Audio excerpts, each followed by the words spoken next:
So I said to the player, what's the best sex you've ever had?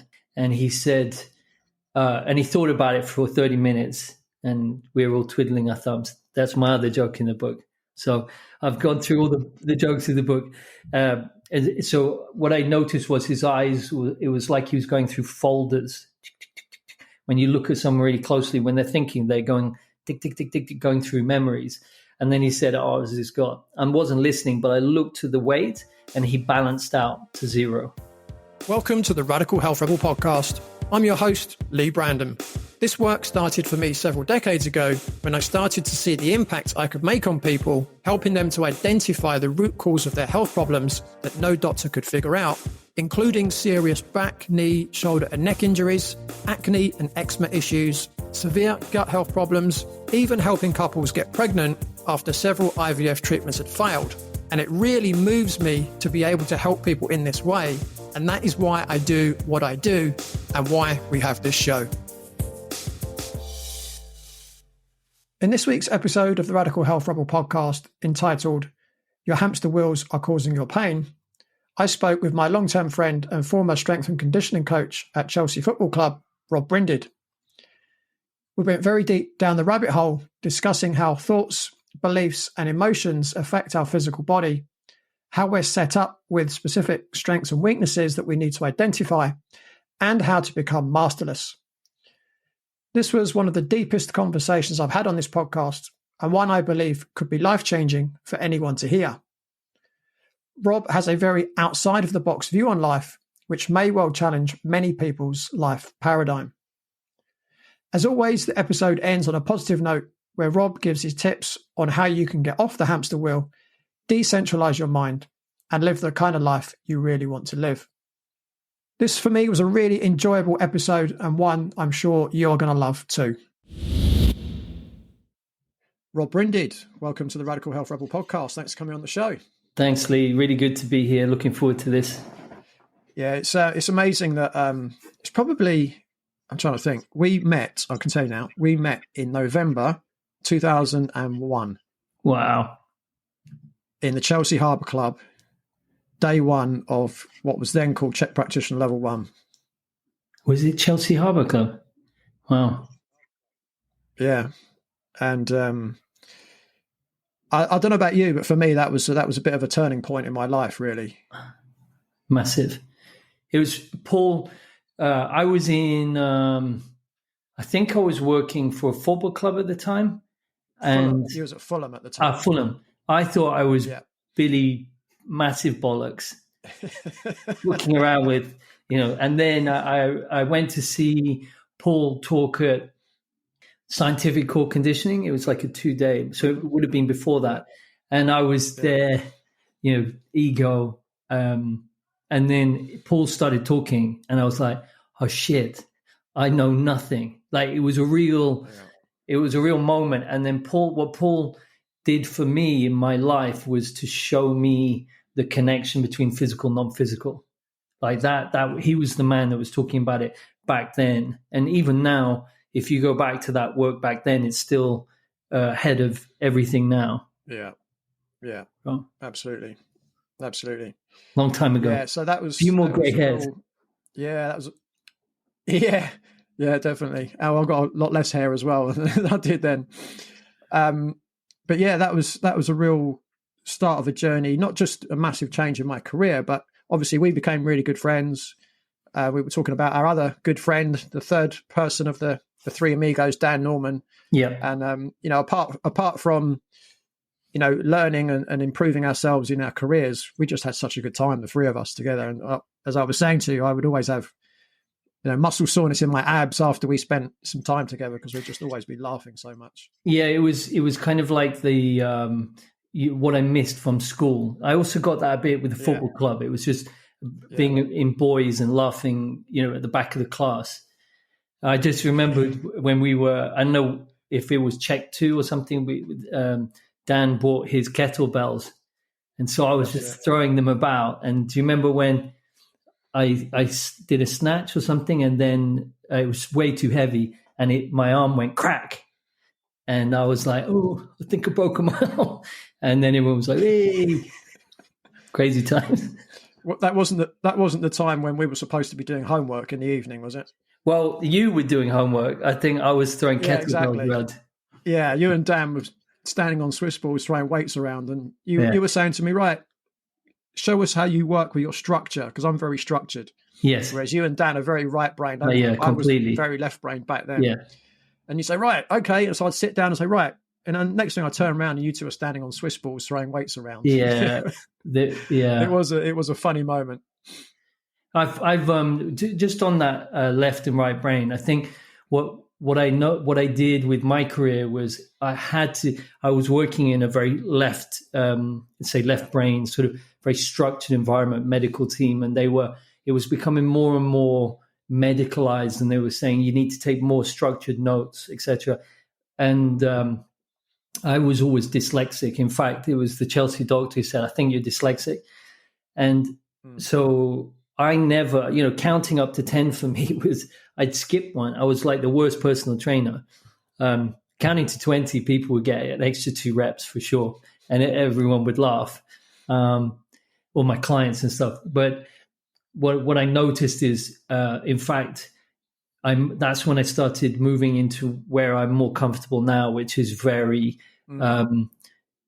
non-structured work. And that's my skill set. That's what's developed, the way I've developed. And so I'm moving away from that medicalized, structured nature was just a breath of fresh air for me. So let's take things back a bit, Rob. And if we could kind of kick things off by you sharing with the audience, a little bit more about your background, and also what I think is an amazing, heartfelt story, really, which led you to writing your book, Mind Decentralized, Becoming Masterless. Right. Well, my background is in elite sport, high performance sport. When I was about 19, I think it was, I went to France for 5-6 years to try and become a professional triathlete.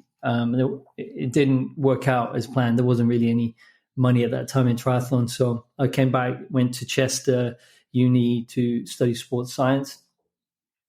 And I started working for Chester City at the time, which was absolute catastrophe. There was a documentary made about it, but it was my initial intro into that. I then went to help out at Liverpool Academy. I paid for everything just to try and get experience of working with athletes and getting to know the type of culture, because you have to swim in that very dominant, male dominant culture. From Liverpool, I went to South Africa, worked with the largest football academy in South Africa, which was absolutely incredible experience. But it was a bit dangerous down there. The things I saw, I was like, I can't really stay here. So I came back and got a job at Fulham, working with Jean Tigana.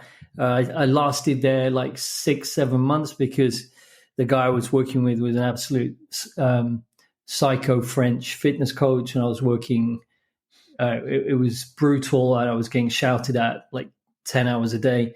And then, fortunately, I resigned from there and went and almost immediately started working at Chelsea Football Club, and I stayed there for I don't know, I think about 6 years, until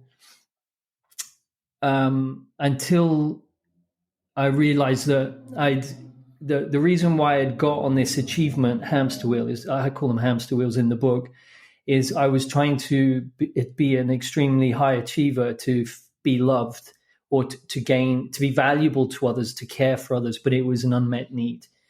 And so I reached the pinnacle of my career, and, I had my initials on my clothing. I had suits with my, Chelsea Football Club. We'd won everything.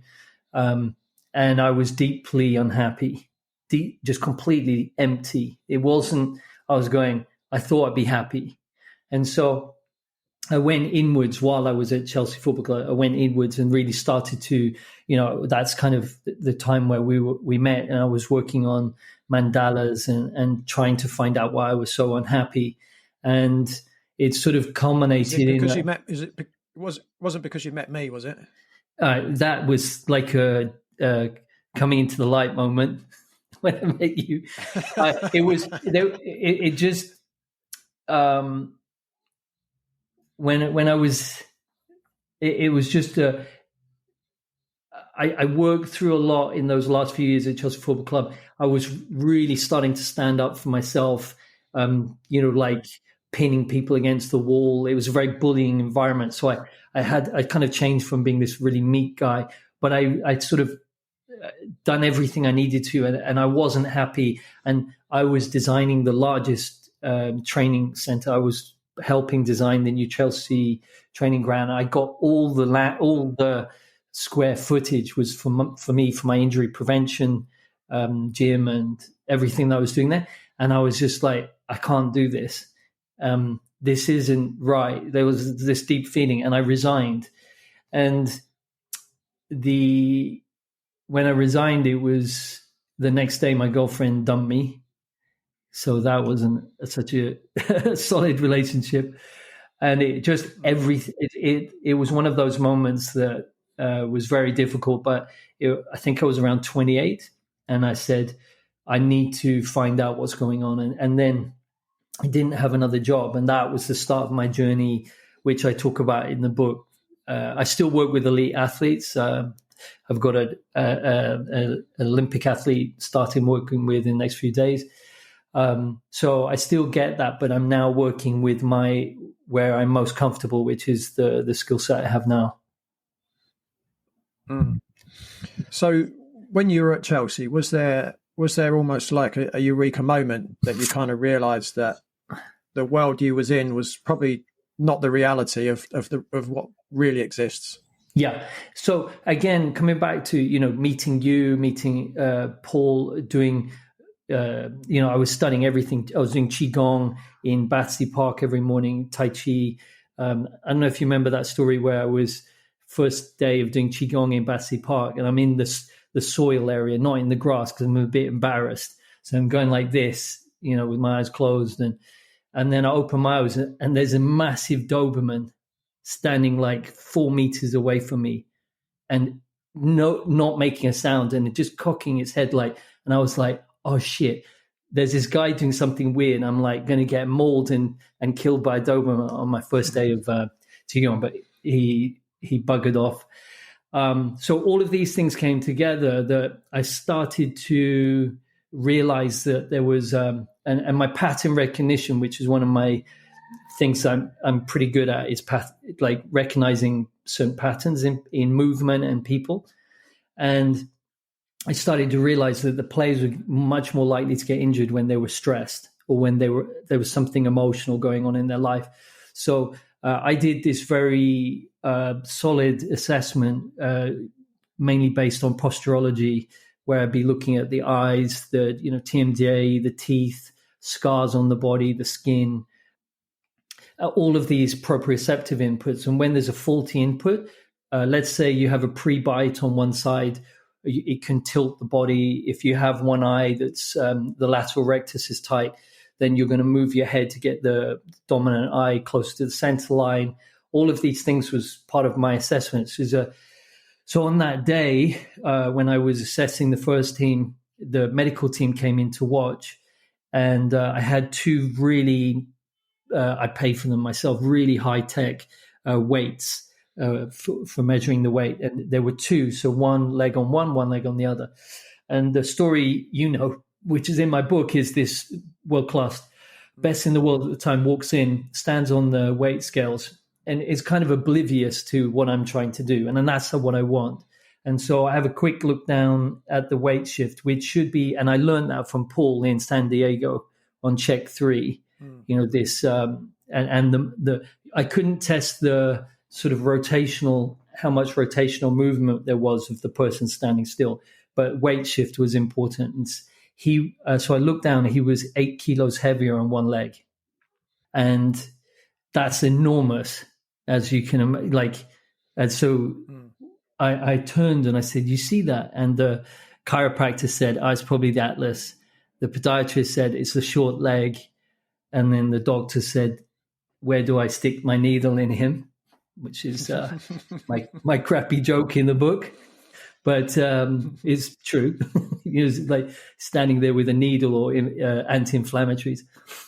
And I went to start my assessment because I knew it could be multiple factors feeding into this body that seems out of balance, but is probably positioned in the optimal position at that moment for whatever he had going on.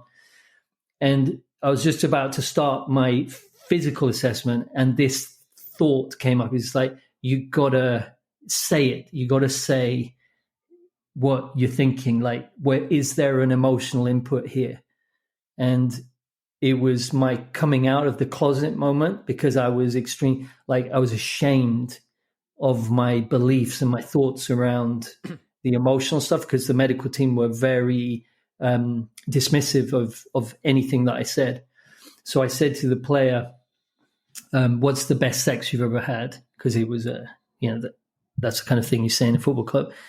And he said, and he thought about it for 30 minutes, and we were all twiddling our thumbs. That's my other joke in the book. So I've gone through all the jokes in the book. And so what I noticed was his eyes, it was like he was going through folders. When you look at someone really closely, when they're thinking, they're going tick, tick, tick, tick, tick, going through memories. And then he said, oh, this is God. I wasn't listening, but I looked to the weight and he balanced out to 0. So at that moment, I realized with all of my skills, physical interventions, all my eye exercises and jaw exercises and stuff, I could never have got an instant resolution or complete restructure. So then I threw out the opposite. So what's the worst moment? What's the worst day of your life? And I can clearly remember I felt an energy shift inside of him, like a collapse. And instantly he remembers, and I look down, he's 9 kilos heavier on one leg. And that just blew my paradigm of what I was doing. And I walked home that night. Well, first of all, I turned to everyone and went, did you fucking see that? And everyone's eyes just went, cognitive dissonance. They were like, no, don't show me that information, because my whole career is gone. And so I realized that there was something there that happened, that I was able to instantly resolve something with words. There's something that happened, and one thing strengthened him and one thing weakened him. So I walked home that evening going, what the fuck happened? I have to find out what that was. And that was that was the dam broke. And not long after that, I was like, I can't stay with the medical team any longer. And I left a job where I was probably the highest paid in my position. I had a fantastic job. We were winning everything. And I left badly. I didn't know how to leave. I said, I can't work with the medical team any longer. Jose and Rui said, just come and work for us. But I couldn't, it wasn't congruent. And I said, I can't. And then he said, fuck off. No one leaves Jose. And so and I never got a chance to say goodbye to anyone. So it was a very difficult experience for me. But it was the start of this journey to find out that 1 and 0, that code of strong and weak, and if I could access it and resolve people's things instantly. Can you go a little bit more into that, about the zeros and ones, the strengths and the weaknesses? Can you explain that in a bit more detail? Yeah, sure. So fundamentally, everything is supported by a 1 and a 0. So the meridians in your body, so kind of maybe I won't go into meridians. What I came to understand was that I went off looking for this 1 and 0. So I studied Reiki, I studied, you name it, I tried it, body talk, all these different systems that were sort of seeming to go with a kinesiology, like a 1 and a 0. And nothing really stuck for me until I was in Barcelona. I was working for a player at Barcelona by that time. And I heard about Cam Ewan, doctor, he's a chiropractor, but I don't like to call him Dr. Cam Ewan. I don't know, just chiropractors I just think Cam Ewan, he was a rocket scientist, engineer, grandmaster Kung Fu, worked on the Kung Fu series that we both know from the 70s. And then he developed this system on ones and zeros of instant resolution. And I looked at his stuff and went, he's saying he can resolve things on the spot. I never really believe anyone until I've tried it. So I had extreme back pain that I've been suffering from for years, to the point where I had to put one hand on my leg to lift the toilet seat. And it was agony in the morning, and it wasn't resolving. And also my calves would tear if I tried to run. So he was doing a clinic, an online clinic, where I pay $40, $47, and I tell him in a box what's going on, and then he resolves it. And I was like, this is, this good money. Like, nothing's going to happen, but it's worth it for $7. And so that was the couple of days before. And then the night I went to sleep, because it was in LA, or I went to sleep, and in the morning I woke up and it was gone. My back pain was gone. And I went, what? I was just blown away by it. And I went and checked his thing, the audio, and it said, Rob, you're weak to your bed, you're weak to this, you're weak to different things. Like, when you run, it triggers weakness from spiritual experiences of being chased and shot with sharp objects, something like that, like a karma. And I listened to it, and I heard this 1 and 0, like, you're weak to this, you're not strong to it. If you're weak to something, it's going to show up as physical problems in your body, because of the flow of energy has become weakened. And then you get the stagnation, block, congestion, inflammation, infection, infestation, right? A disease pathway. So I listened to that, and I couldn't get my back pain back. Like, it was gone. And I was like, I was really one of those other moments where I went, oh my God, this is it. So I went hardcore, 3 years, all day, all night, studying. I mean, when I say all night, it was because I was just going through it in my head constantly. So I downloaded, bought everything he had, and then I deconstructed it, which is what I like to do, to find out what he's doing. And then I immediately did it myself. And so, ones and zeros. Can I give you an example of how that would show up in your life? So I do retainers for high net worth individual clients. And so they pay me quite a bit for every month. And what I do, and I've done it this morning, is I check through their organs 1 day a week, or I do something else. And so what I can do is, let's say I go through lungs, heart, kidneys, spleen, pancreas, gallbladder, stomach, liver, and I just go through them, and I can feel, and everyone has this ability. It's a felt sense. It's not anything that's special about me. It's a human trait. And I'm going to reiterate that throughout this podcast, that everyone has these skill sets themselves if they choose to. I'm not anyone's guru.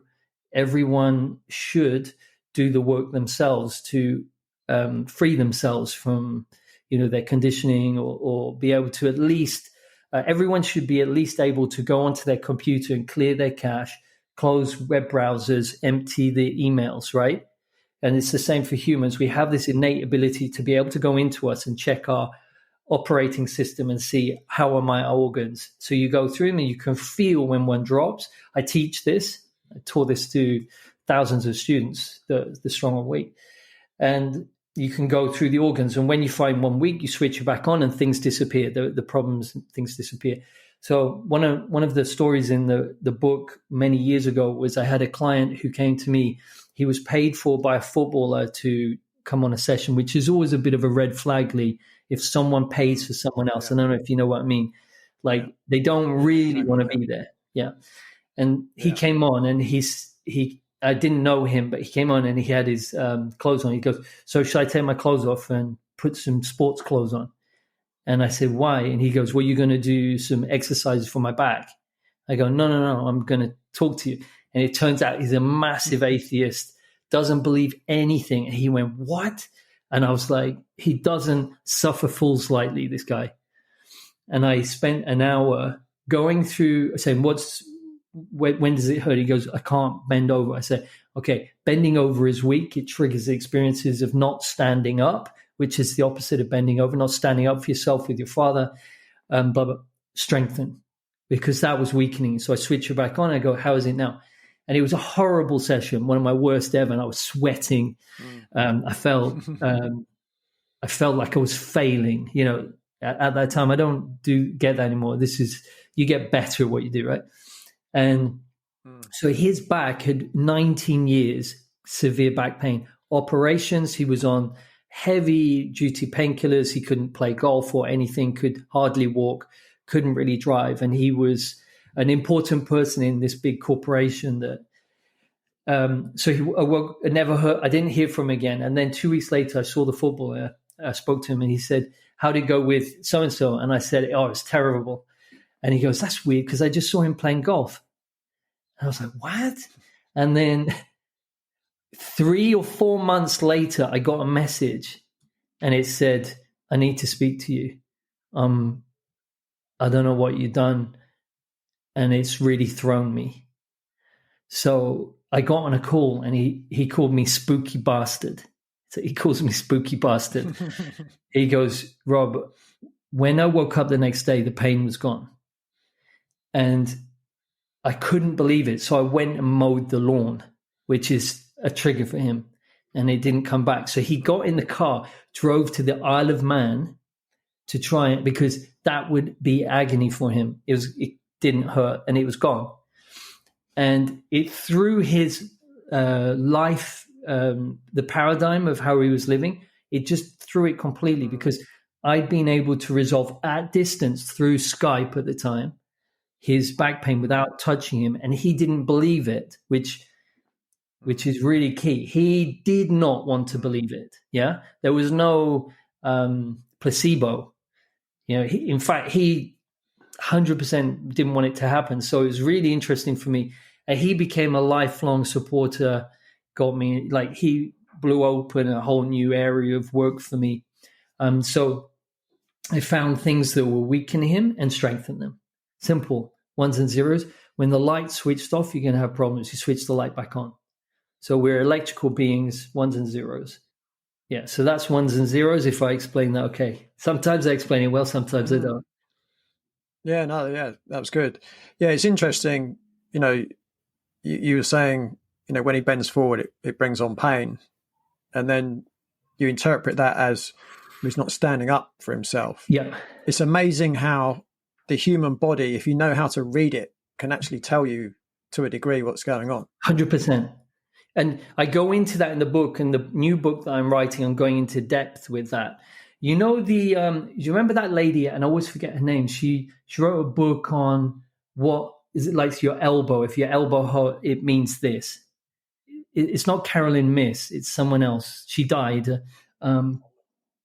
It's a book that body parts and the corresponding emotions. And supposedly she nicked it off the idea of someone else, but it doesn't matter. Right. When I first got into that in the 90s, I thought, oh, this is really cool, but it's a bit woo-woo. I didn't really believe it. But the more I've worked with athletes or anyone, when it comes to a body part, what's happening is, let's say I say to someone, oh, where are you getting the pain? It's when I step forward, when I walk or move forward. And so what happens is when you're walking, your leg moves forward, and moving forward in life is you're fearful of it, or you're scared of stepping forward, or you don't feel good. So the mind and the body gets confused. It's like the future, isn't it? It's like when you're stepping forward, it's the future. 100%. So it could be future weakens you. It could be you have to read it. So for instance, I had this client who had really bad knee pain when he was squatting, and he loved to squat. And I said, when do you get the pain? And he showed me, he stood up and he did a squat. And he goes, when I go backwards. And backwards, I was listening to his wording, and backwards dropped. And I said, backwards is a weakness for you, but not with your body, but in your business. And I said to him, if your business goes backwards, how would you feel? He goes, I'll be devastated. So it's painful. There's a threat to the central nervous systems. And so the central nervous system is threat backwards. So any backwards movements produces pain. And so I just said, I'll just strengthen you for weakness to moving backwards and pain. I said, squat now, and it was gone. And he never got it again. So that's fascinating. The link between how the mind perceives reality and how the body is listening to that and then getting confused. Yeah, that's really interesting. Amir was a 42-year-old professional man suffering from acne. He was overweight, suffering from low confidence, and he had very low energy levels when he first came to see me. He was also spending £400 per month on products to cover up his acne. His skin was very oily, his face and scalp were covered in acne, and he worried that it might start to affect his work. Amir was a sugar lover, and it took him some time to wean himself off of sugar. But slowly over time, Amir made the necessary changes. Upon testing his gut microbiome, it was discovered that he did have a minor imbalance of gut microbes, including Staphylococcus aureus, which is often linked to skin conditions. He had hormonal imbalances, which would have affected his energy levels, and a number of food sensitivities that may have been causing his acne. Amir was also given supplementation to help rebalance his gut microbiome and his hormones. And within a few weeks, his skin improved to the point where he had clear skin for the first time in 30 years. If you would like to achieve the same kind of result as Amir, you can now follow a comprehensive step-by-step guide in my brand new book, Eliminating Adult Acne for Good, available now from all major online bookstores and via my website at www.bodycheck.co.uk/books. So in the book, obviously, you talk a lot about a centralised mind. Yes. How would you, for someone that maybe doesn't understand the concept, how would you describe the concept of a centralised mind? Okay. So in the last few years, I've been so I had my clients 1s and 0, working with my energy stuff. And I felt a little bit uncomfortable with people being dependent on me. And I noticed that. And I thought, well, people were saying things like, well, why do I need to do anything else? I'll just come to you and you just clear everything. And so that was sitting in my mind going, yeah, I'm not comfortable with that. I don't want that. That shouldn't be correct. Like, yes, people can come to me, but there's something there that bothered me. And at the same time, I was also seeing like addicts that were coming to see me, or people with certain pain. It was coming back always after a certain amount of time. So I was looking for why that was. And the way I do that is I just think about it constantly and look for possible ideas to why that is. And so what I came to do was, when I was working with clients, I started to pattern their work. You can see behind, I've got a circle. That's the centralized mind. What I mean by that is, when people come to me, and let's say they say, I've got a relationship problem. Let's go with work or weight or whatever. And they say to me, yeah, I'm trying to gain more clients, or I'm trying to gain more money or freedom, or I'm listening to the words that they're using, and they're saying things. Yeah, I'm trying to get this. I'm trying to get that. But then I keep losing, or I feel like I'm lost.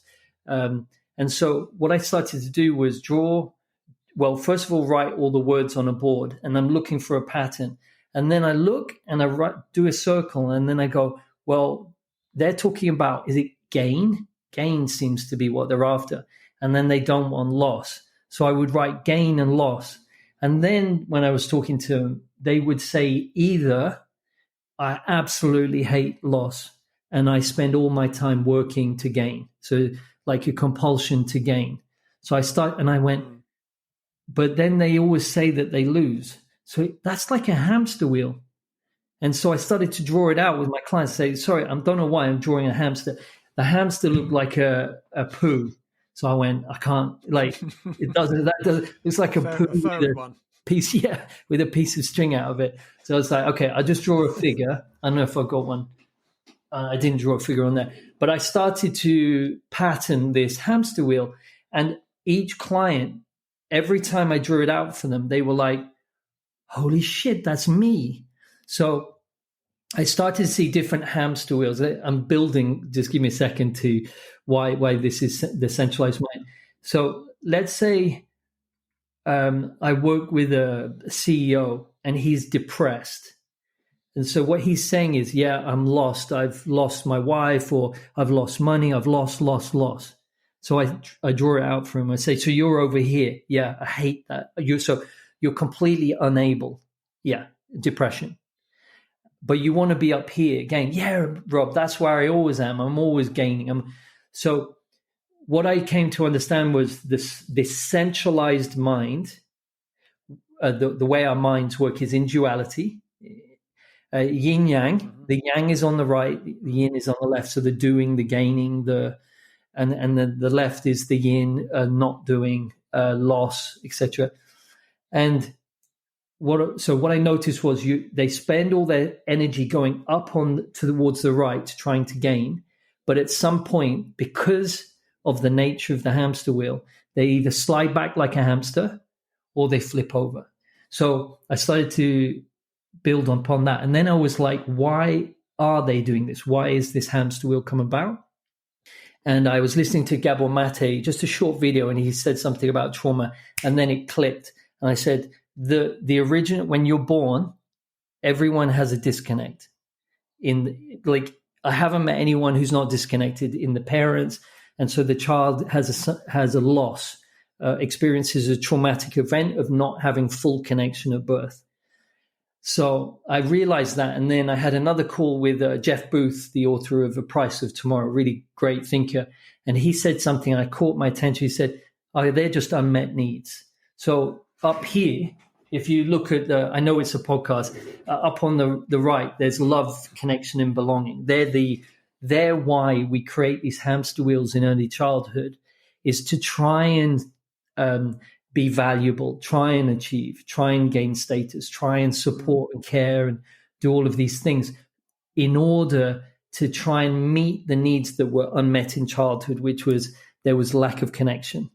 And so if that's the case, that this was created by a little child, what I came to understand was that because it was created by like a 2-year-old, it's a very limited program software that runs in everyone listening to this has these. If you look, you'll see the hamster wheels. And so what happens is, because it's a hamster wheel, the hamster never gets where it wants to go, which was to escape.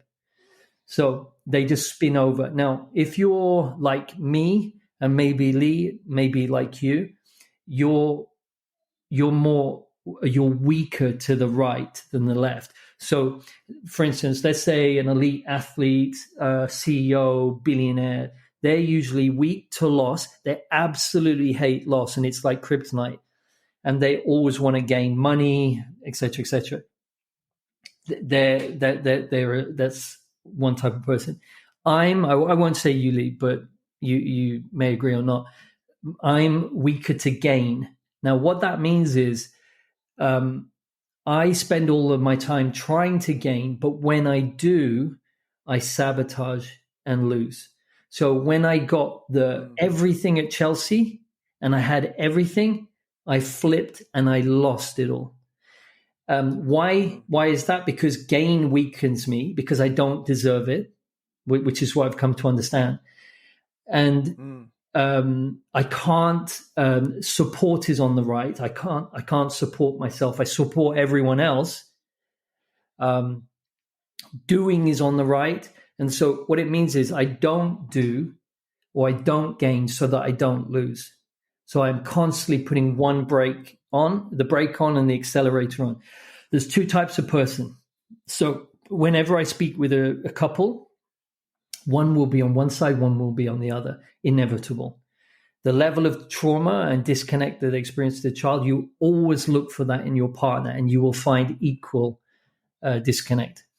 And so fundamentally, the thing with the hamster wheel is it's centralized, which means everything that you do to try and change it, to try and gain control over it, is inside the centralized mind, in the centralized circle, and it reinforces the program.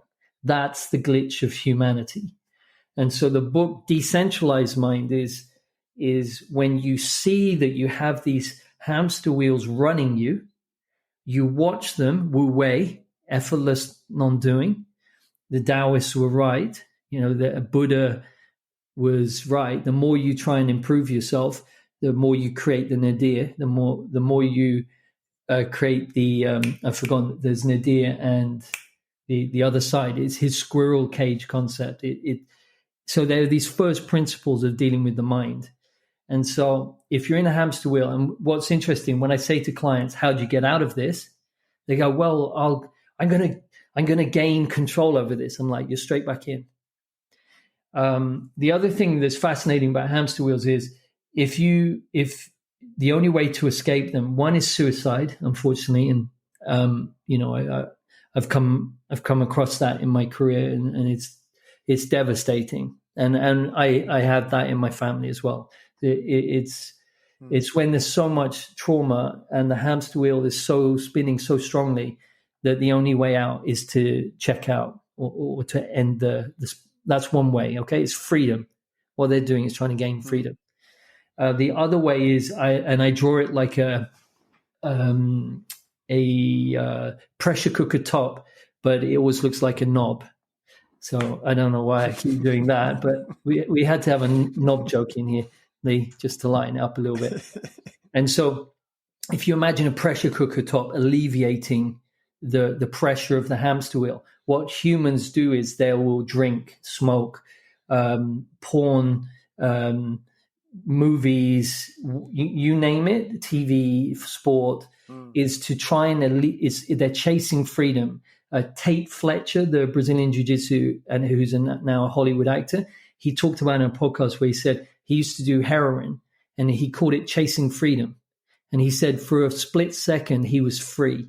Well, he was free from the hamster wheel, but you always come back into it. So I understood when I work with addicts now, I say that's why. And it really, it's life-changing when you see these hamster wheels. So centralized mind is there's no way out. And the only way to change the system is by creating another system. You can't change a system from within a system.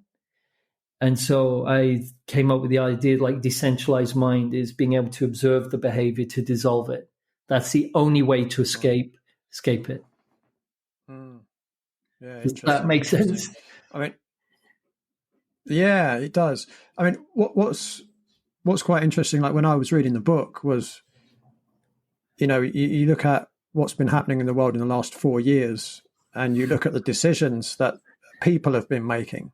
Yeah. And I don't know the exact figures, but I'm guessing, maybe 20% of the population, let's say, could kind of see what the reality of the situation was, and maybe 80% didn't. Yeah. Because, even from those 20% who probably could see what was going on and possibly made, better decisions, from what you're saying, even within those 20%. Yeah. Oh, that's interesting. There's still people that have got centralized minds, right? Oh, yeah. Everyone. Like, when I say that, I just mean we have minds. So if you ever hear a guru say, I've mastered my mind, that's their mind, right? So it's very seductive. The people who rebelled against that authority, that centralization and control, which was it's not disgraceful. It's kind of inevitable. We have an economic system collapsing. Money is being manipulated and debased. And so the whole economic system is based on manipulation and theft. And therefore, that system the only way to keep it going is to control it more and more. And it's inevitable. It will get more and more control because the only way to control something that's spiraling out is to control it more. However, Bitcoin, I'm very bullish on the Bitcoin system is a system that's been created at the same time that this system is collapsing, and they're bringing in CBDCs, everything that comes with it, the Chinese credit score, the however, save the planet, we're doing this for you. That's coming at the same time that you have this decentralized escape hatch, as Lagarde called it. She says Bitcoin's an escape hatch. See, damn right it is. So there's that going on, which is inevitable, Leigh. That's a balancing that's inevitable. But coming back to the mind is a lot of the Bitcoiners and the freedom people and the people who were rallying against the vaccines and everything, which I'm one of, are also, one of their priorities is freedom. And usually those people are very intelligent or highly, they have fast minds, and they hate to be enslaved. And so the true imprisonment is within the mind. Now, I don't mean, what you're saying, Rob, that if you dissolve this, then you're going to take vaccines. No, you can still make choices about your freedom. But a lot of people I work with are deeply stressed and fearful about what's happening, and that's within them, and it's triggering their hamster wheel. If that makes sense, yeah? Yeah, absolutely. Yeah. I mean, we could go down a massive hamster hole there, couldn't we? Yeah. But I would just say that I'm very excited and bullish about the future, because out of control comes chaos. But there was an economist, I think it was Hayek, he was an Austrian economist, he was a brilliant economist. He said, we haven't had good money. Well, I always talk about money because money and value exchange is how, as communities, we interact and how we're able to be valued. If you get paid £1,000 a month, and then inflation is robbing you of the value of that, and you don't see it, but the government is kind of taxing you or robbing you from the value of that 1,000. You're having to work harder and harder. The family unit gets separated because both parents have to work. So the community and the connection, which is fundamental for humans, is always coming back to connection and disconnection. That is feeding this monster. You throw in social media and you throw in the control, it's a dystopian. So I see that there are people out of that who've gone, fuck this. We're going to create something. And the Austrian economist said, in some roundabout way, there's a quote, you can check it out. Well, he does a video, he's an old dude. He said, if I don't know how, somehow, this was before Bitcoin, they create a decentralized money that kind of the government don't see in time, then we have sound money, sound foundations, and then we can build freedom, or people can be free to own their own money and not be slaves in the system. So there's this dystopian future that everyone's focusing on and getting worried and scared about. But what I do is I focus all my attention on another system, again, a decentralized system, and I put all my energy into that. Because the more you shout against the system, you reinforce it. Yeah, that's what my humble opinion. Yeah, it's just been interesting for me over the last 4 years, talking to clients, and I'll explain something to them about, what's going on that's perhaps not on mainstream media. And when you say it, their eyes just completely glaze over, and it's like I'm speaking a different language.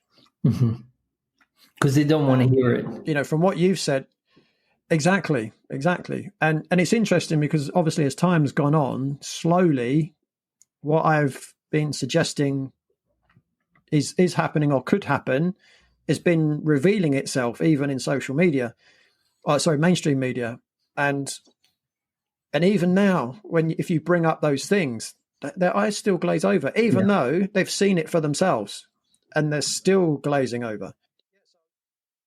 Those people that I'm talking about, you know, when you were saying, well, these people, they'll turn to alcohol, they'll turn to cigarettes, they'll turn to whatever.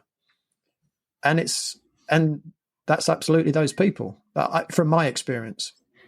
No, 100%. And if we use that analogy of the centralized mind, what you're saying is, hey, by the way, your matrix, it's not how you think it is.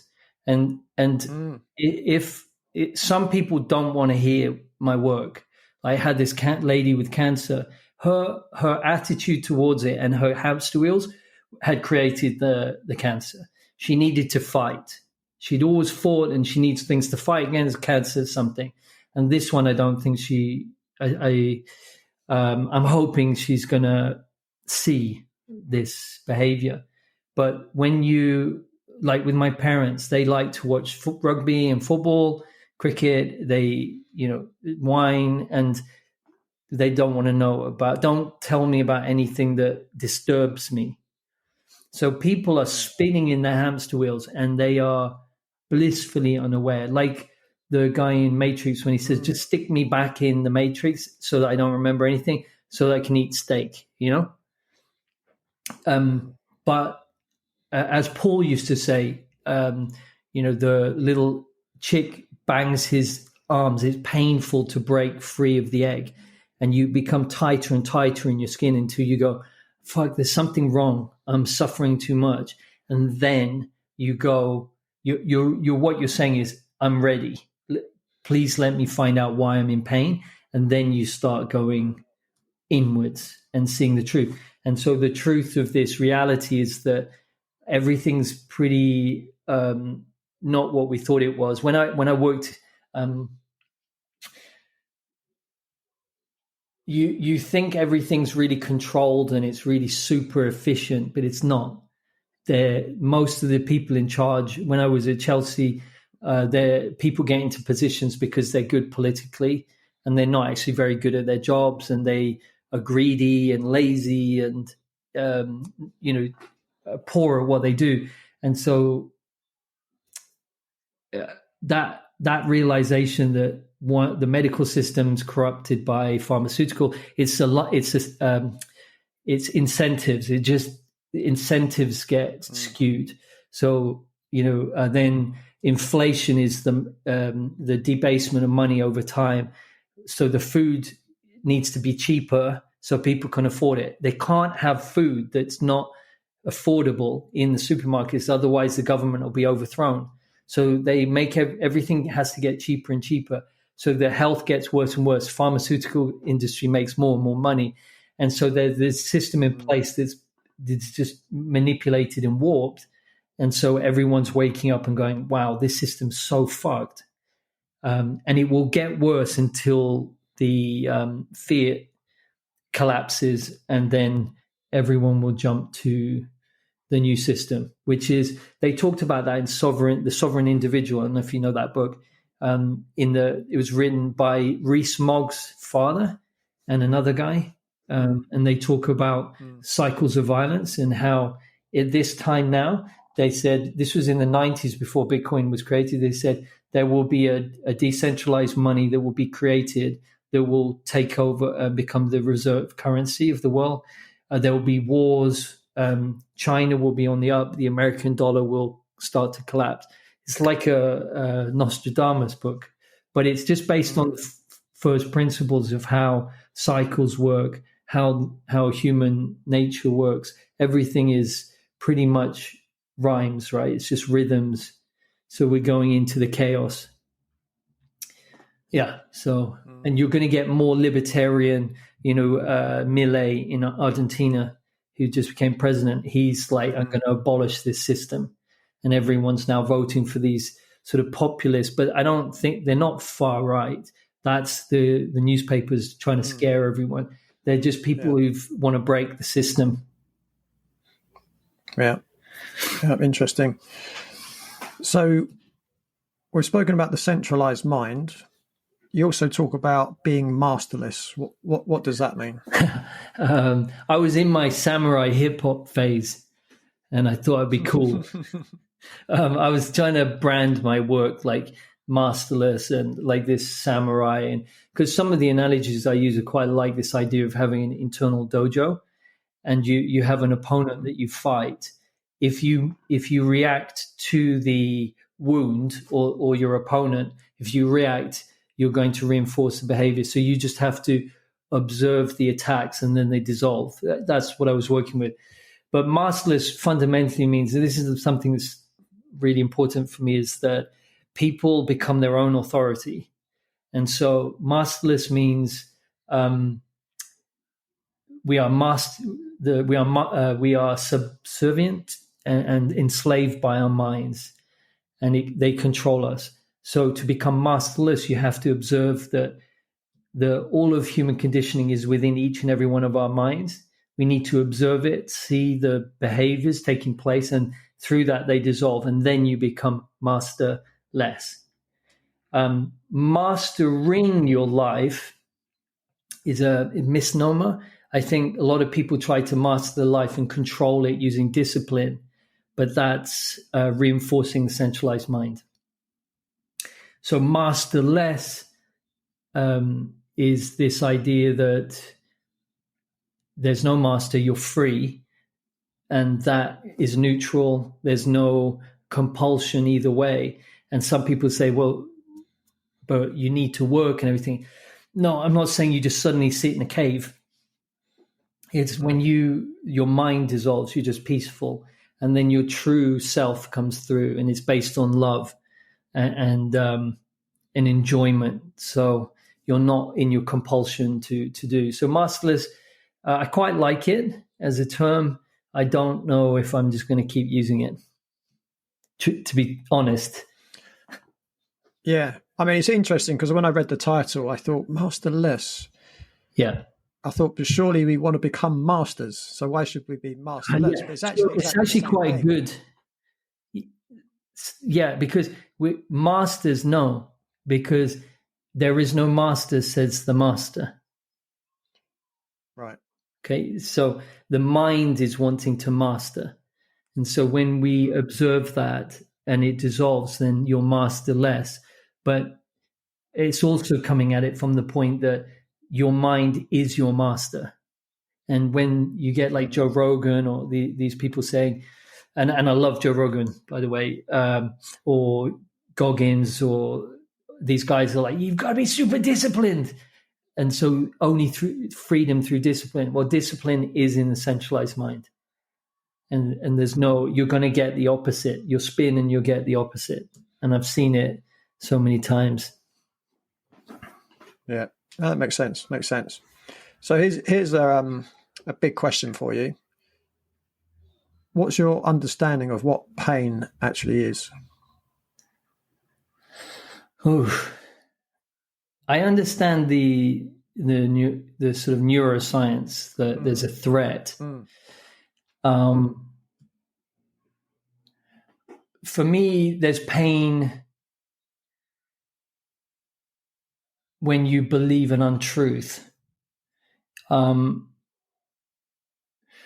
If everything starts non-physically, when you understand the truth of something, it instantly resolves it, like the guy on the weight scales. So it's like shining light into darkness. You suffer and have pain mentally, emotionally, when you're believing an untruth, or it's triggering untruths that were created in your early childhood and these programs that are not truthful. So that's the non-physical. And physical, for me, is when the non-physical pain is showing in the unconscious, is showing in the physical body. There's been a slowdown or entrapped emotions, or that energy emotion it affected the meridians and blocked or congested or inflamed. And that's when you get a signal that something's not right in that particular area, or there's it's a great question. I think I like what I'm saying. It's when there's it's not coming from a physical thing. So you can have your arm cut off and still have pain. So it's a threat, and a threat, but it's deeper. It's a non-truth. You're believing something that's non-truthful. When I smashed my finger, and that was extremely painful. So there was a threat to, like, get your hand out of there because it got caught in the door. Yeah. But then if I look at it on a deeper level, I needed to release the energy in that area of my body because it was building up. So I attracted the shock, or you'll see that people who get broken limbs to release the energy. So it's like a rebalancing of the energy system. So I don't know philosophically if I've nailed your question, but that's kind of how I see it, because all I want to do is resolve pain. How do you see it? Resolve the pain. You want to resolve the underlying 100%, cause of the pain. Yeah, and but I see it very similar to you. So my view is that pain is a message, and it's a message from your unconscious mind to your conscious mind that there's something not right.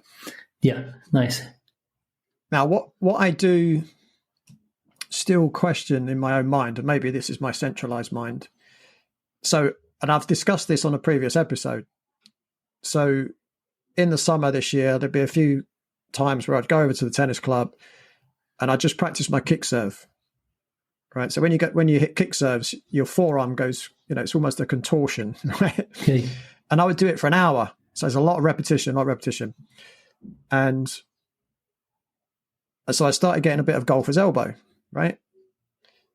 And if I then went another time and I hit a load of kick serves, I'd get a little bit of golfer's elbow. So the question is, in my mind, still, is that golfer's elbow a physical issue, or is there something the body's trying to tell me? Yeah. Simon suffered acne as a teenager, and at the age of 21 began taking the antibiotic erythromycin. The erythromycin didn't work, and as a last resort, he took Accutane for 4 to 5 months. Whilst Simon had some good days on Accutane, he still had breakouts. Simon was constantly anxious whenever the inevitable would happen and his skin would break out. From the age of 23 to 25, Simon went back on erythromycin, and again, the results were disappointing. Simon came to see me at the age of 31 and immediately changed his diet, especially reducing foods that would spike his blood sugar. He introduced some essential supplements, started drinking more water, and reduced his alcohol intake to almost zero. A couple of months in, Simon reported that his skin was as good as it had been in a long time, and he has now experienced the longest spell without breakouts since he was a teenager. So Simon is no longer anxious about experiencing breakouts because he knows he's in control of how his skin looks via his lifestyle choices, which has been very liberating for him.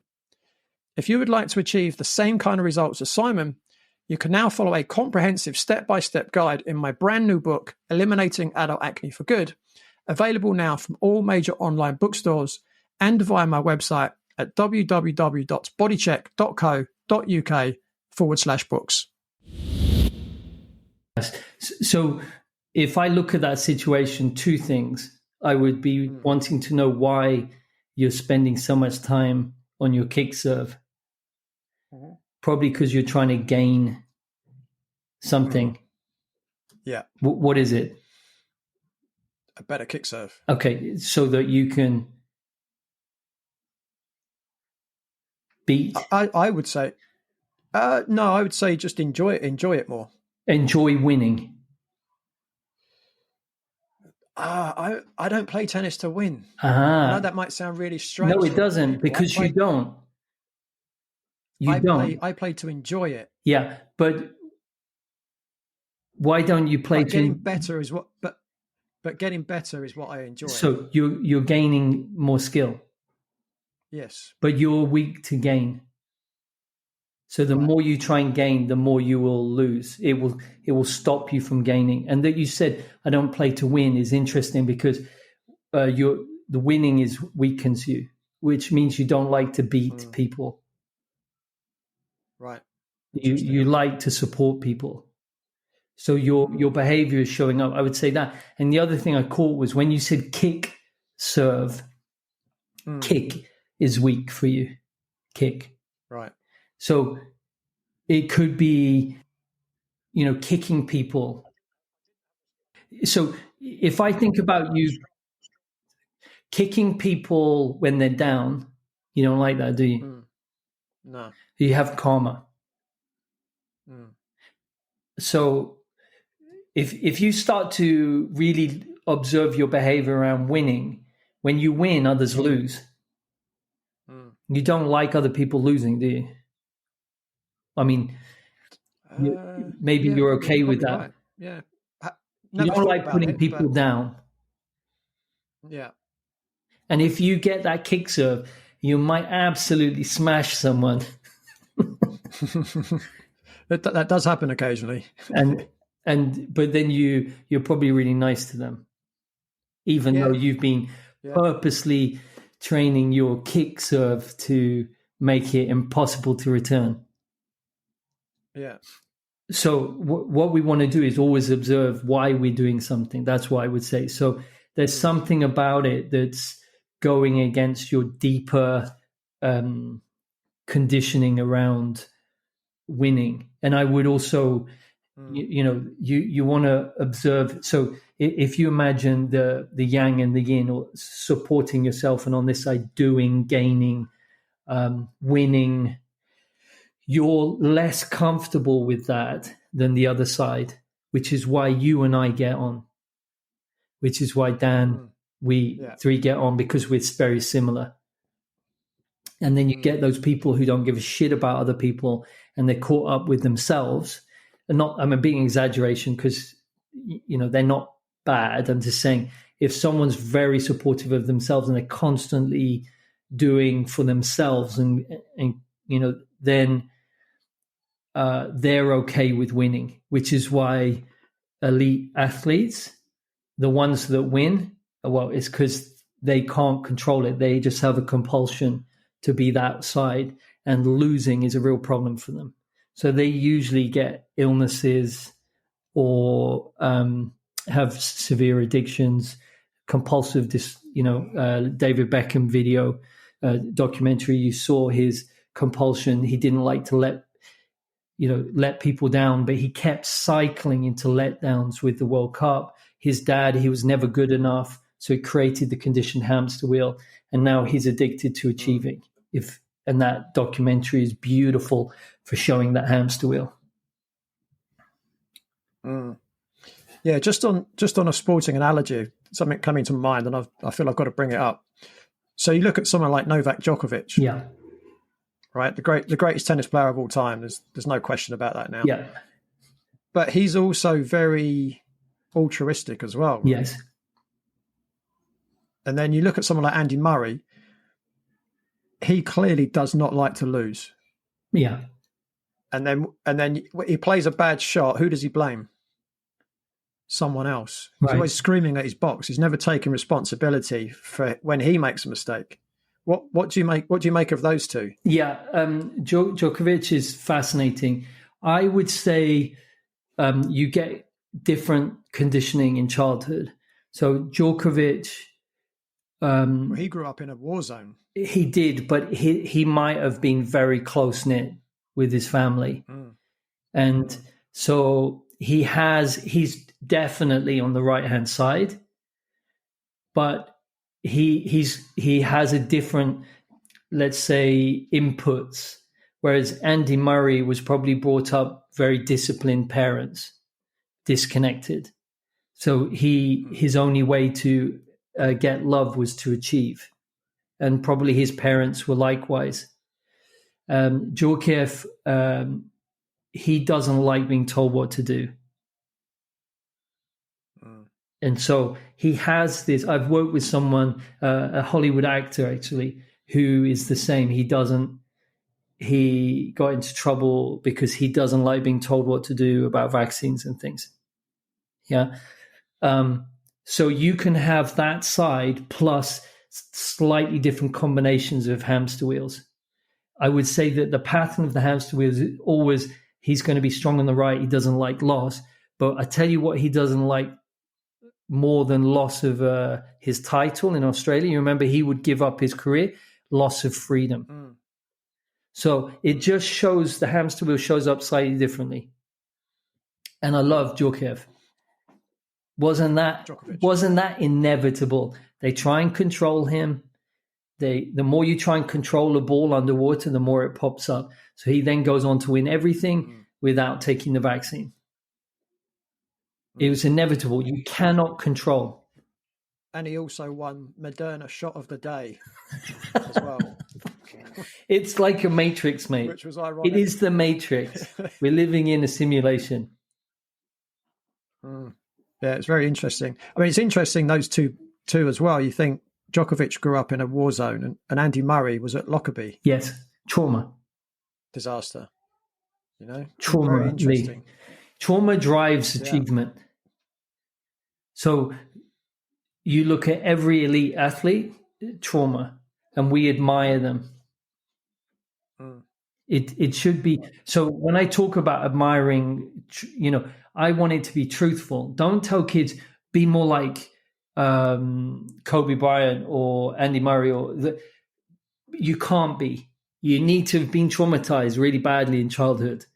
And so, boxers, elite fighters and everything, why do you think they fight?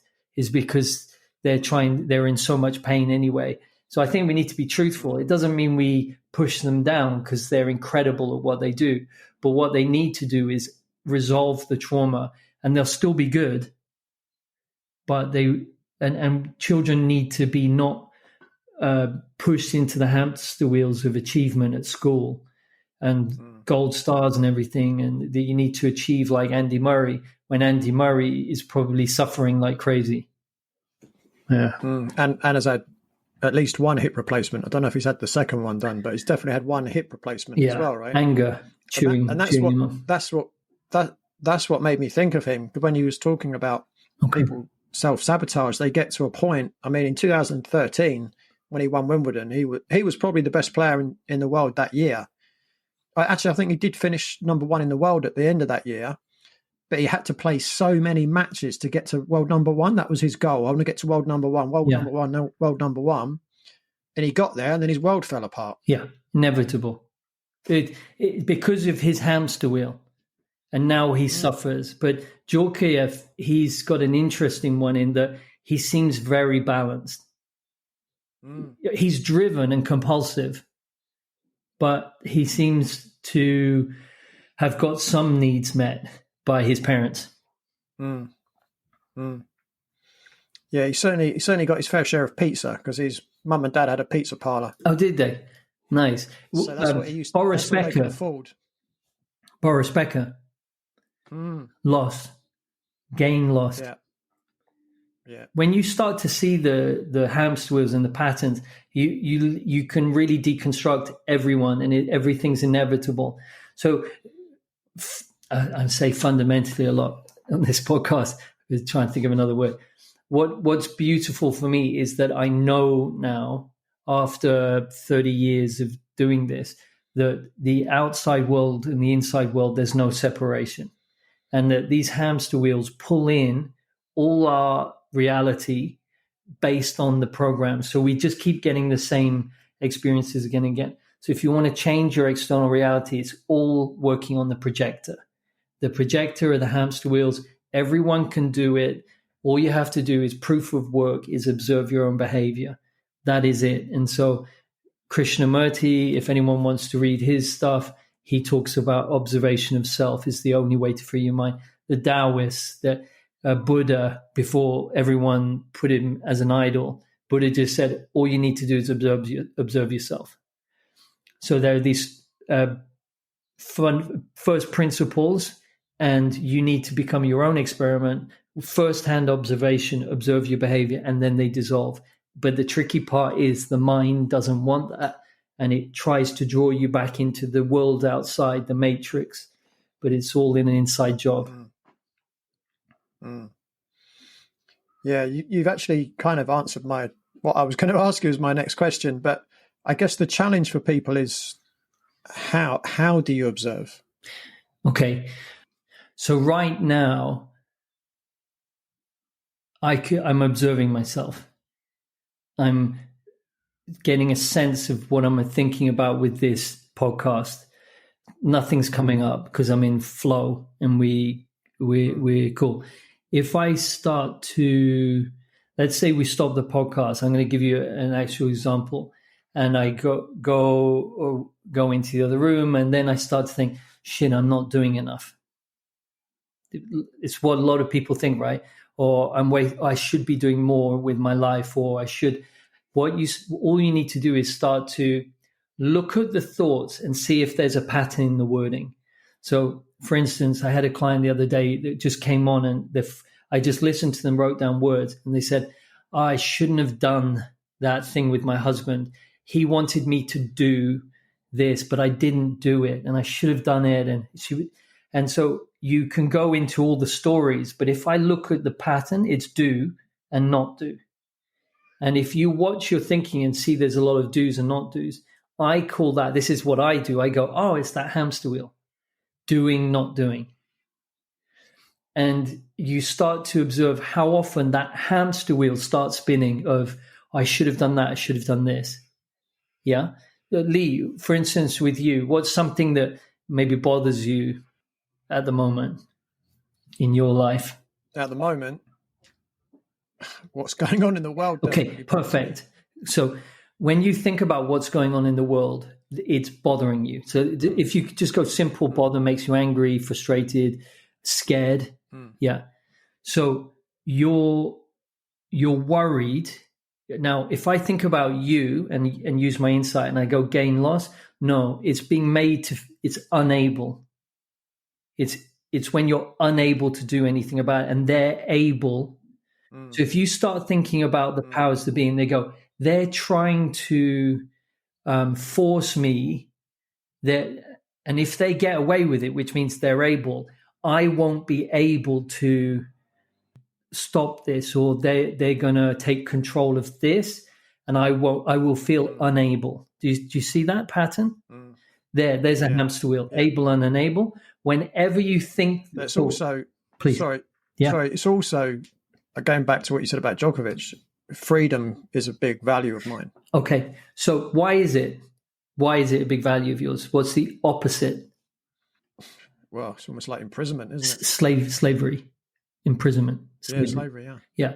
So you don't like slavery and you want freedom. Freedom weakens you. You want to look. So what's happening is in your reality, you keep seeing this slavery thing. So you could go, it's the freedom slavery hamster wheel, or what is it about slavery you don't like? Well, not having control or choices over my own decisions. Unable, helpless. If you're enslaved, you're unable to make your own choices. Yeah. So I call it able and unable because what I would also say is you are so able, Leigh. It's incredible. But you said it with a serve. You're trying to make yourself more able, and then you're unable with your elbow. Yeah. So the physical, you're like me. We're both. We've done a lot to be very able, but we're not overly confident in ourselves. We're not arrogant. You'd agree, unless you're going to say you're arrogant right now. Yeah, absolutely. No, you, and then you see other people who are like, and you're like, fuck, they've got like an MVQ level 1. How come they're absolutely terrible? I worked with someone once in it, and they were so bad, and they were earning so much more than me, and they were so full of themselves. I was like, what? So able and unable. What we do is we enable people to function better. We enable people to be free. We spend all our time supporting people to be able. We don't really see our own ableness because we're weak to it, but we're actually okay with feeling unable. The energy of unable is actually strong. But that hamster wheel for you is because you feel deep down, and I might be wrong on this, but I'm just from my experience, both of us, if we don't feel we deserve from our childhood, then we spend all our time being able, and then we sabotage and flip back to being unable. So we're more on that side, yeah? And the Conor McGregor, and they're over on the right. So with your worldview at the moment, able and unable is getting triggered. So you're doing everything to enable you to be free. But then the hamster wheel, remember, this is critical. The hamster wheel was created when you were a little boy, little baby, and it needs to feed itself to keep you safe.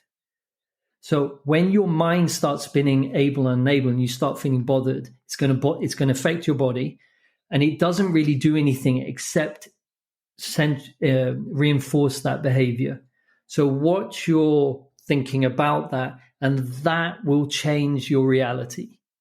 So the only way to free ourselves from the tyranny is to work on ourselves. Yeah? Or you could be like the WEF who wants to end world poverty, or the World Bank who wants to end world poverty, and all they do is make it worse. Or the Catholic Church who wants to be a force for good.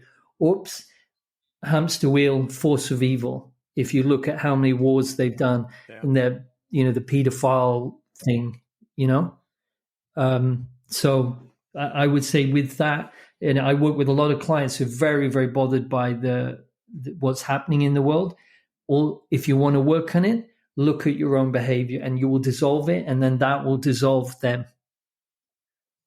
Yeah, interesting. Yeah, just going back a little bit, when you were kind of halfway through answering that question, what I'm pretty sure about myself is that, from a young boy, I guess, I always sought recognition for my efforts, right?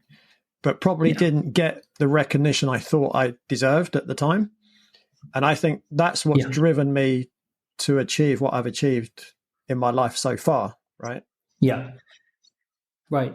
But the recognition is still if you don't actually want to be recognized. It's driven you and me. When I was at Chelsea, I was recognized, but then I flipped and sabotaged. So when you don't deserve the recognition to be seen as valuable, and which is what we think is love, belonging, connection, love is through recognition, then we go back to where we're safe. And that comes back to central nervous system. These programs within us keep us safe, even though they're not efficient. So someone who walks because they hurt their shoulder, they walk around like that, it's trying to keep them safe, even though it's not efficient and it's causing other problems. So the recognition, if you start to observe, you come across as not someone who's looking for recognition, but you, through your work and being really good, people go, wow, you're amazing. And then you feel valuable and loved. Maybe I'm projecting. That's how I've experienced it. But the more I observe that, the more that dissolves, the more recognition I get. Interesting. Yeah. Ironically. Yeah, I mean, I've been consciously aware of it for probably 20 years, Yeah. And so, I think most people would say, oh, but I've been working on it.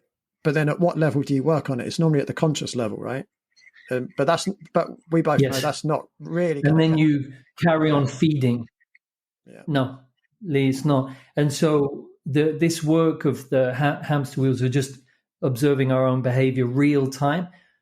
The return on investment is insane. It's just, it changes you. It's so difficult to change your behaviors. The only way to do it is to observe and not act. As Alan Watts would always say, like all the Taoists would say, and we're aware of the recognition, but we continue to seek it by being very good at what we do. And so that's a trap. And I guess there's other ways. There's other ways of getting recognition as well. Like for some people, it might be how big my house is, how big my car is, how much money have I got in the bank, etc. 100%. Yes, 100%. Yeah. And all the athletes are trying to gain recognition, and they often say, when I was standing on the podium with the gold medal, I felt complete loss. I was, they're not happy. They realize, shit, Richard Branson, when he sold Virgin Music, everyone was partying, and he felt complete, kind of fell into a depression, and then went back to work that evening. And so he's addicted to his hamster wheels, and he looks incredible live, and he's amassed huge fortunes, but the hamster wheels are masters of him. Yeah, and I guess that's probably the same for these globalist philanthro capitalists as well. They're probably in a similar hamster wheel. Yeah. The what was it, Soros? The interview where he said, "I feel like a god." That's right. Like, you're getting into the guys being extreme on the right, and when you've gained billions and money is not, you're worth 20 billion, you could never spend it even if you tried. What's the next gain? Yeah, world domination. What's his name? God. So the guy, Tony Blair, totally in his hamster wheel. Zero awareness of his own behavior. And that's when evil things happen, is when you lose all your, that humanity is you're just driven to gain, and you think you're right, and you can never be wrong. You can see it. And I don't want, using the word evil as just mean evil things happen when from the mind, from religions, from belief systems. Guns don't kill people. Hamster wheels do. I like that. So this just made that up. So this might be a tricky question, but I'm going to ask it anyway. What would be your top 3 tips to decentralizing someone's mind and becoming masterless? So I would try, and the tips need to be done by the individual easily, right? So the first thing is when you're feeling stressed, look for a pattern in the thoughts. So what does that look like? You're looking for a pattern in your thoughts. So you're not losing weight. So you feel embarrassed or frustrated, angry. Look at why you're frustrated, angry. Like, why is it? Well, I'm not able to lose weight, so I'm feeling unable. Or I feel a sense of loss because I've gained weight. There's 2 hamster wheels on it. The other one is you're trying to support yourself, but then you let yourself down. That's a big hamster wheel. So what you want to do is see a pattern in the behavior. So Krishnamurti would just say, observe your behavior, but it's tough. So I look for patterns and write them down. Start to look for patterns. So I'd say that's number 1.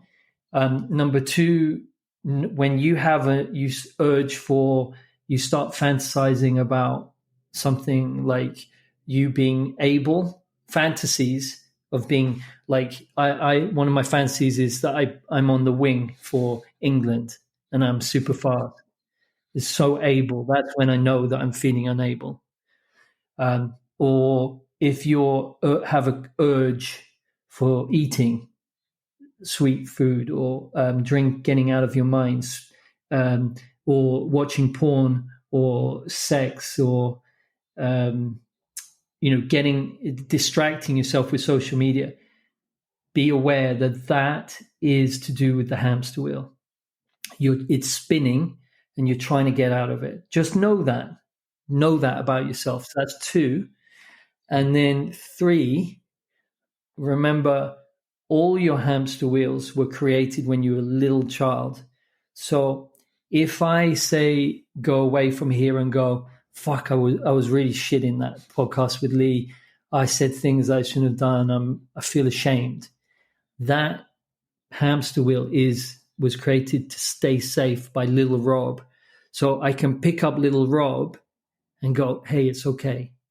So the shame, it's okay. That's me when I was a little boy. I had shame. I should have been better. I need to achieve more. It's okay, Rob. Everything's okay. Or I didn't achieve in that podcast. It's okay, Rob. So picking up the person who created them is a little child that created them to try and keep their needs met because they were in survival mode, because they were feeling sad, depressed, fearful, angry, anxious, etc. So it makes sense that if they created it, that they need to be picked up. So the biggest return on investment for me is to reconnect with the child that created the programs, which is truthful. And in doing so, you'll gain love, belonging, connection with your little child. And therefore, the hamster wheels will no longer need to run. So I would say that's a good starting place. Amazing. So how long have you been on this journey? I think, so I'm 51 now. I started going inwards when I was about 28. I'd been getting into Paul's work of looking at that there was something deeper, but it was kind of when I was 28, I went and I started to really spend, I would say it was not neurotic, but it was a compulsion because I was in so much pain and I felt so insecure that it wasn't an option, I had to do it because I was so unhappy. And so it's a long time now. So it's a long time. 20 plus years? 23 years? So 23 years. How close would you say you are to becoming masterless? I don't think there is masterless. You always have a mind. I would say when it's the analogy I use is like running in water. When I was 28, I was running and my feet almost were off the floor. I wasn't going anywhere and the tide was taking me. So now I'd say the water's by my knees, let's say. So I can kind of go any direction I want. But Leigh, the other day, in the evening, I was walking back. We were all tired. I was with my two girls, and my two girls never cross the road on their own. We've given them freedom, and they never do that. They're just aware. And then for some reason, my 3-year-old walks into the road on a zebra crossing, but it's nighttime, and the car almost doesn't see her. And I have a guttural scream. I thought I was about to watch my 3-year-old get hit by a car and I was going to lose her. That night, it brought up so much loss from childhood. And I had nightmares and I cried in the night and I watched my behavior. So I think what I'm trying to say here is there are no gurus. And that if anyone, the thing I like about Gabor Mate is he's 80 odd. And he'll come onto a video and he'll say, 2 days ago, I got triggered. And he's been working for years. So I think we spend most of our time a lot more peaceful and not up and down, but sometimes we get triggered. And maybe one day I'll be levitating down the street but I'm not sure. And the guys that I see who never say they have a problem, and for me, they're good marketers. Yeah. I think. Yeah, I wanted to ask that question for a specific reason because I kind of knew that was the answer you were going to say, is that you never get there. One of the answers earlier was, how'd you get there? Was suicide, right? Because now you're non-physical. Yeah. So now you don't have the polarity that we have in this life. The duality, right? 100%. Awesome. So we've all, and maybe you get to a point. Yeah, I was going to say we've all got a lot of work to do, basically. We have all of humanity's conditioning inside of us, and so maybe one day you've seen everything, and suddenly you go bink, and you're invisible. But I know, I've worked on people who are really high up in self-development, and they're absolutely wrecked. And I know the Dalai Lama, like the more spiritual you're seen, the more you're not allowed to show emotions. So because he has gallstones, and I know someone who worked on him. Yeah, and I'm not going to go into any other things he's done, but I'd say anyone who's giving it that about being a master, you just wait. Yeah. Awesome. Great stuff. And what's next for you, Rob? Well, I'm starting my big book on, I think it's going to be around, I'm going to call it something like hamster wheeled, or I don't know, something around hamster wheels. That's going to be a big book about everything we talked about, how to do it yourself. It'll be a how-to book on how to de-hamster wheel yourself type of thing. So there's that. And then there's a huge Bitcoin conference in Madeira that my wife is speaking at, because she's creating a self-directed learning environment here in Madeira for world schooling families to come and stay in a huge piece of green area, like 100,000 meters squared, so kids can be free.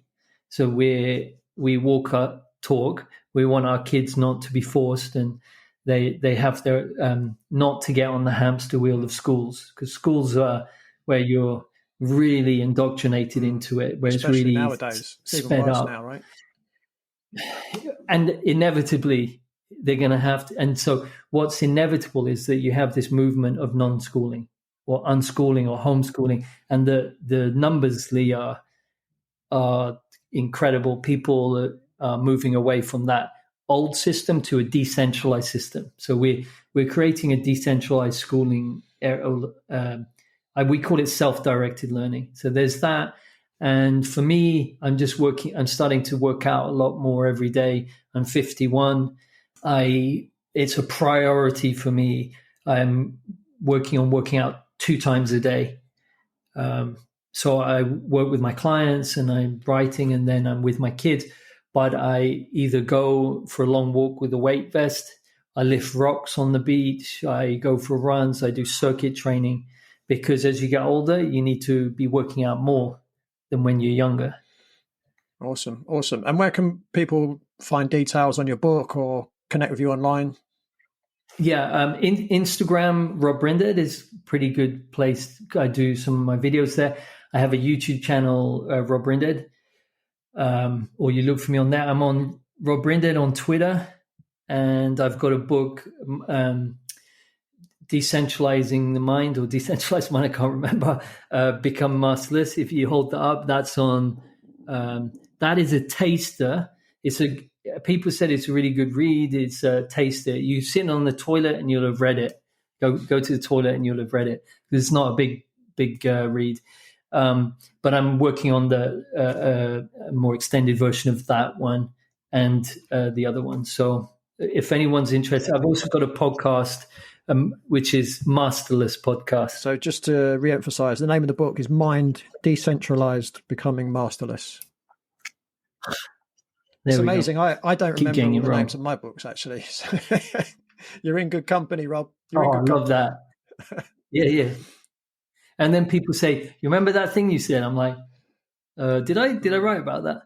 The funny thing is, I wrote about that guy that I talked about with the back pain, who's very difficult. I wrote about him in the book, and I said he's so.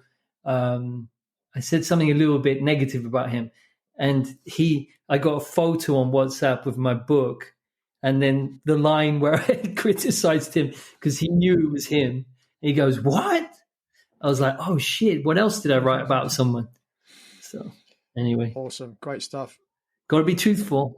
Absolutely. All right, Leigh. Absolutely great to do this. Yeah, and I'll just say, Rob, just thank you so much. It was just first of all, it's great to catch up with you because we've not had a long chat in a long time. Yeah. But secondly, what an amazing episode this has been, and I'm sure the listeners are going to absolutely love this. And cool. Probably we'll want to get you back at some point as well. Oh man, I'd love to do that. We could go down a rabbit hole. And just to reiterate, the hamster hole. the hamster whole. Just to reiterate that everything we talked about is we have our own. We are born to be our own authority, and so everything we're talking about is getting people to do things themselves, right, and be masterless. Absolutely. So that's all from me and Rob for this week. But don't forget, you can join me same time, same place next week on the Radical Health Rebel podcast. Thanks for tuning in. Remember to give the show a rating and a review, and I'll see you next time.